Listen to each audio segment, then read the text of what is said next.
Today I'm hanging out in Białystok with my friend Phil, an American married to a Polish woman for 13 years. He's been in this city every year since 2009, and today he is showing me around and helping me discover this gem of a city. What can an American show me about this place? Well, stick till the end to find out, because he sure has some great stories.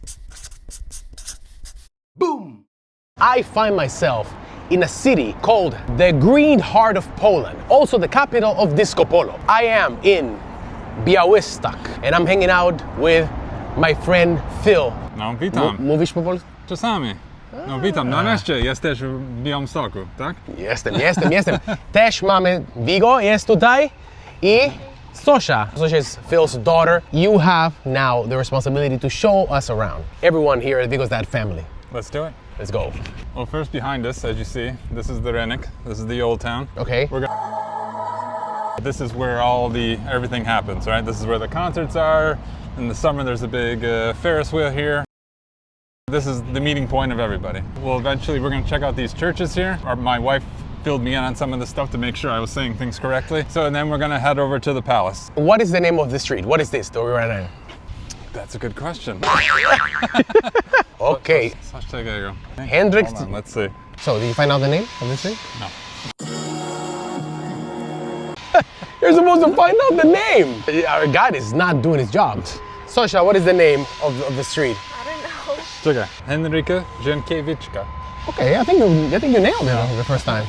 For all of you non-Poles that don't know, Białystok is the largest city in Podlasie, right? Yep. Very important city that used to be, before World War II, a cultural hub.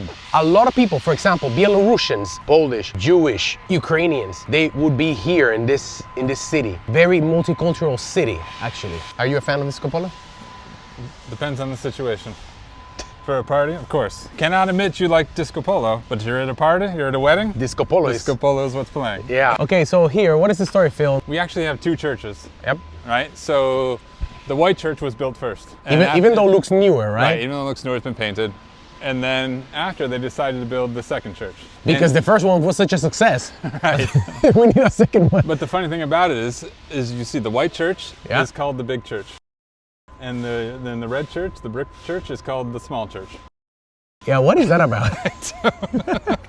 I don't know if you guys know, I read it because ChatGPT helped me, that Białystok has the largest Christian Orthodox people that practice or follow Orthodox religion. I think one thing you probably noticed in your travels, you've been around Poland more than I have. We talked about this before, how on the west side of Poland, you're going to see more German influence. Yeah. And on the east side, you're going to see more Russian influence. And there's a lot of, Russian Orthodox. Orthodox is bigger over there. So I think there's an influence specifically on the eastern part of Poland. Now we're going to the park, to the palace? The park and the Branicki Palace. Okay, yeah. So this palace, by the way, is known as the Polish Versailles. And here we are in the palace Branicki, right? Tak. You have some photos from your marriage. We were married in Białystok, and we took some pictures here. I remember this was 2012, so this is a while ago when we had our wedding here.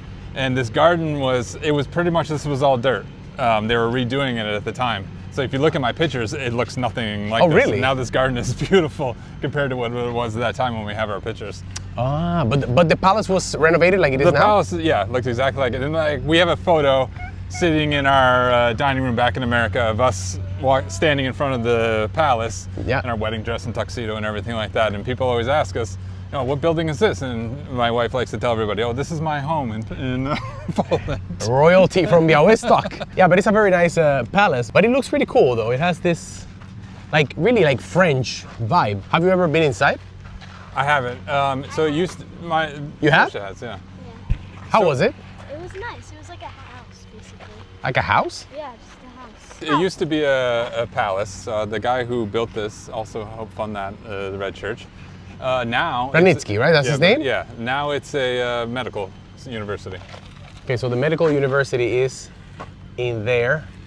All this stuff is part of the gardens, right? Yeah, so then there's a huge park that goes all the way around. But wrapped around here as well is a huge park. And unfortunately, most of it is under construction. But I will tell you something though. This can be the Polish Versailles, but I think they're sponsored by KFC. Look at this. I read that nearby we have the what is the name of the forest? The big forest. Białowieża. Białowieża.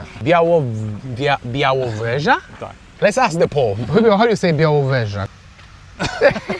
This forest has actually the origin and the largest concentration of European bison. Yes. Did you know that? Yep. A few years ago, we went there. Did you see? Yeah, and we saw the zebra. Yeah. Are they just like running around like this? So the day we were at the forest, they have some for you to see that are in a fenced-in area, you know, for your protection. And Okay. they had broken through the fence. They did? Yeah, and so they were just kind of out in the wild. So all of a sudden we were sitting there walking, we turned our left and we're like, oh my God, there they are right there. So we were very quietly. But are they big in person? Yeah. Like what? Like a horse size? Like a bull, let's say. Like You a know, bull. like in America, the closest thing to compare them to is like a bull. Like a you know? bull. Yeah. Okay, we are here actually in a statue monument that is in honor of Mr. Ludwig Łazasz Zamenhof. So Ludwig was born here, and what my wife tells me about it, this is what I know about Białystok, this is what my wife tells me, of course, In case he makes a mistake, it's gonna be Asha's fault. Asha Is- is Phil's wife. is that he is the creator of the language that we probably should have tried to learn before we learned Polish. Yes. He is the creator of Esperanto, Esperanto. which I assume you know what that is. You know, it's a language that's designed to be very easy for people to learn. Yep. And you know, they say it's much easier to learn your third language than your fourth language, stuff like that. And so Esperanto was designed in a way of people to very easily learn a second language, and then, you know, I think Ludwig's big hope was that everybody would speak, like the universal language that everybody can speak. Yeah. But I think what people use it for mostly nowadays is a very easy language to learn how to learn a second language. Okay, And okay. then you can go on to learn other languages from there. Well, I read actually that there are, still to this day, there are more than 2 million people that speak Esperanto. As Phil said, he was born here in Białystok, although he says that Poland was just his birthplace, but he was not Polish. Sure. He didn't mean that in a bad way. He said that it would be unfair for Poland, right? That he's saying that he's Polish, he was Jewish. He created this because, like I mentioned before, Białystok was this hub for all these different cultures, different places. But he used to see the division actually that was created by people coming from all the different type of cultures instead of uniting and understanding that we are in this common place. Right. So he said he created this language. By the way, at age 19, he had already the first manuscript of it. Wow. And his dad burned it because he wanted Ludwig to focus on his studies. Sure. It worked on one hand because he actually went on to become an orthodontist, but then later on he created again, you know, the language Esperanto. It's interesting. It's very interesting. He had 3 children, and they all died in. 2 of them, 2 girls, died in Treblinka, Wow. in Warsaw, Okay. by the hands of the Germans. So now we're going to a place to see a mural that has a lot of significance for Phil's family, especially for Stosha right here. Zosia's 12 years old. This is her 9th trip to Białystok. And every time we come here, we take a picture next to this mural. So the first picture she took at this mural, she was 1.5 years old. That's crazy. And we took one the other day, now that she's 12, and so we watch as she grows next to the mural. Vigo is having ice cream, little ice cream head. It's pretty hot here, so ice cream would be good. And Vigo and I are staying in a hotel down there called what is that? Branicki Hotel, which is a place where you stayed Yes. during When my wedding was here, obviously I didn't sleep in the same place as my wife that night. Yeah. I stayed at the Branicki Hotel on that trip, and that morning the limousine came and picked me up. And A took me limousine? to my in-laws' house. In a limousine. Hey Phil, so you've been coming to Poland for I think roughly now more than 13 years, right? 15 'Cause years. You've been married 16, September 2009 is the first time I came. the first time you came. Yep. We can debatably say that it was somewhat of a different Poland, Of course. right? So what cultural observations you have from when you came at the very first time, maybe the first couple of times? What things surprised you, like bam, immediately? So I think, and we kind of talked about this yesterday, I think, you know, when you go to certain cities, there's a feeling, right? Yep. So when you go to Warsaw, it feels very modern because it was just knocked down. When you go to Gdańsk, you can feel the blue collarness there because of the shipyards. Yep. Here, things weren't if things were changing very quickly in Warsaw, because it's a big city, things were taking a little bit longer to change here. So I got to see, luckily for me, I got to see a little bit of older version of Poland that maybe didn't exist anymore in Warsaw, because it took a little bit longer to come here. Okay. But then once it started happening very quickly. Every year I came, there was more and more changes. The more things became more modern. It all kind of started from the Rynek, and it expanded outwards. And one year I'd come and it was like, the old buildings, the old fruit stands, and the old bus stops and everything like that. You come back the next year and that street had been completely changed over. Really? To the more modern looking that we see now. Okay, so you not only come to Białystok and to the city, you actually have, most of your experience is out in the village. Yeah. In the countryside, with family and all this.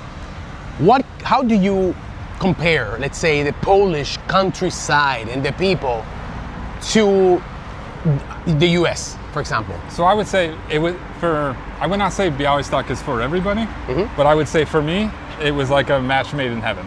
Okay. Right? So because if you think about where I live, I'm very close to New York City. I live in New York State, but not in New York City.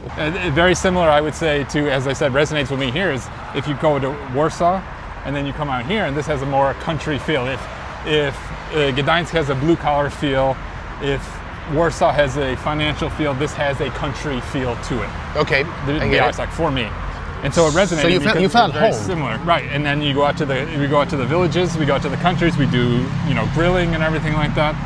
That's why I say maybe Białystok isn't for everybody, but it was a match made in heaven for me because of these reasons. Yeah, so the 15 years that you've been coming here, what things have you noticed? Things that you see now happening that were not happening at the beginning? So the one obvious thing is we've talked about it before, the internet is the great equalizer, right? And so where things were, let's say, when my wife was younger, she would hear about things that were happening in America, rumors of things that were happening in America, or see things on TV. But now, because of the internet, it has, I would say, culture from other parts of the world have a much easier time infiltrating in. Okay. So you see this. You see it in the language. Most of the new words being introduced in the Polish language are the same as the English words, right? The technology-based words, the slang that kids use and everything like that. This is all, it's universal, right? It's kind of weird in that I kind of enjoy the fact that Polish doesn't have the same words as for everything else as other languages, but now a lot of things coming in are just like the English words, Yeah. And so you see it. You see how the kids talk. It's very similar to how kids talk in America, right? Because they're watching YouTubers and they're. So you notice that this is different? It's similar? You can see it. You can see the similarities in the behavior and the talking and everything like that. Okay. Like I said, how they talk, how they dress. You can see it as this area has gotten, as Poland in general has gotten more wealthy.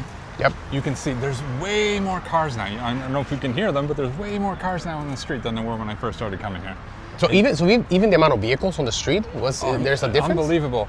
My mother-in-law still lives in the Blocky, right? Okay, yeah. And there's a parking lot there. And it used to be for the longest time that was more than enough parking for everybody in the buildings. And now it's cramped in there because now everybody has 2 cars. Wow. Before maybe some people had cars. It was optional whether you had a car or not. Now everybody has a car and everybody probably has 2 cars. Yeah, that's true. Actually true. Here's the famous mural. Sosha, you should stand there. Where should we put her? That's usually where she is, right there. Yeah, like right here. By the way, this mural thing, Asha, Phil's wife, that I'm not gonna show you. Oh, you know what? I'm gonna show her, and I'm gonna put her face in blur, like she's a criminal. She was telling us that they're doing this a lot here, right, Asha? They are painting murals of the older buildings, right? Yeah, like the ugly face. So they're taking the old buildings, the old blocky, and they're putting murals on the side, and a lot of them represent what is going on here. There's a big mural of Zenek.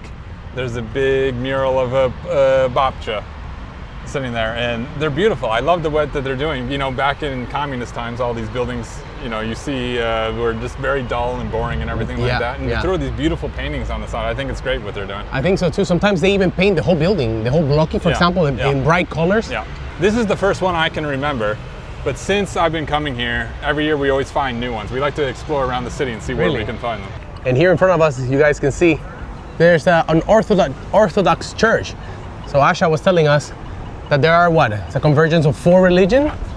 Yeah. And which ones are those? I thought the ones I told you. The ones you told me. Which ones are those? Phil, do you remember which ones are those? I don't listen to my wife. So basically Catholicism, Orthodox, Jewish, and also Muslim from the Tatars. What a lovely corner, huh? Look at this with a cobblestone. We're looking for the white church. Right there. There's the white church, guys. Can you see it there? There it is. White and red. And the red one. I just showed you when we were walking up, Yeah. right? So the first time I came to Poland, it was for a wedding. I'm in Białystok for maybe 2 hours. Here, you're going to this club? Yep. I had to work my way. I stayed at the Hotel Cristal. Mm-hmm. That's where my room was. Yep. The next day, the day after the bachelor party, Yep. the fountains that's on the other side of the city hall, I sat there the entire day and just tried to remember what happened because I had no idea. Whatever. So you had the full Polish experience. I had the full Polish experience. Tonight I'm going to the Jagiellonia match. So you are Team Białystok. Of course. So you're not Legia. Of course not. Vigo is struggling with the heat. You like Barcelona, right, Vigo? Do you like Legia Warszawa? Oh, it's gonna get us cancelled. Here we are, as you can see, in a part of Białystok known as the Blues Street, right? Yep. Ulica Bluesa, the blues. And I've already gone on record many times on my channel saying that I think that Polish people are not too musical, right? Because I've been in many home parties and get-togethers and no one is really singing, no one's really dancing, and that's not your experience. So we watched your video. I think it was overrated, underrated, your video. Yes. Where you and your wife were discussing this. Mm-hmm. And my wife and I couldn't disagree more with you two on this one. I think it's a regional thing, right? Exactly, which leads us to where we are. Because Białystok, apparently, and maybe it's like the whole Podlasia region, is supposedly a very musical place. Asha, right there, my friend Phil tells me that she's constantly singing when she's in fire camp, in the fire pit, and there's a campfire. Ognisko. She has to sing. She's singing. Yeah. Are you singing Miłość Zakopane? No. We're singing camp songs. Camp songs. Bonfire songs. Bonfire songs. Well, here we have a street that is 100% dedicated to Białystok blues. Apparently there's a scene, and we have here plaques with the names of famous musicians from Białystok. Not only Białystok, I think. Okay, so not only people from Białystok, but people connected to blues. You've been coming here for 15 years, and he did not know, he had not ever noticed that The first time I learned about it is when she explained it to you. Yeah, this street is a piano. These are the white keys, these are the black keys. So this would be a B, this is a C. This is a C sharp, D, D sharp, E, F. Oh, look what we found! There are 16 of these bears all over Białystok. You guys have to find them, okay? We found one. Vigo found it. You want to find more? 15, the rest? Okay. Boom! That's all, guys. That's the end of this episode. Phil, thank you so much, brother. Listen, thank you for finally coming to Białystok and visiting me. Not the last time I will be here, without a doubt, because this was just 24 hours. 24 hours with an American showing me around Białystok. That's what it is. Welcome to the modern world. At this point, Phil, just like me, like we're just Polish at this point. Honestly, I'm going to include myself, invite you to come to Białystok. You haven't been. There's so much to see, so much to discover. I can tell you, I am impressed. I did not know nothing about Białystok. Well, maybe what you told me, but in general, it's great to see it in person. I'm surprised by the musicality and the stories about music. Now things make sense. It's not just your wife, right. It's you have a street dedicated to it. Right. Zapraszamy do Białegostoku? Białegostoku. Białegostoku. Still hard for my tongue to say that kind of stuff. Okay, do widzenia.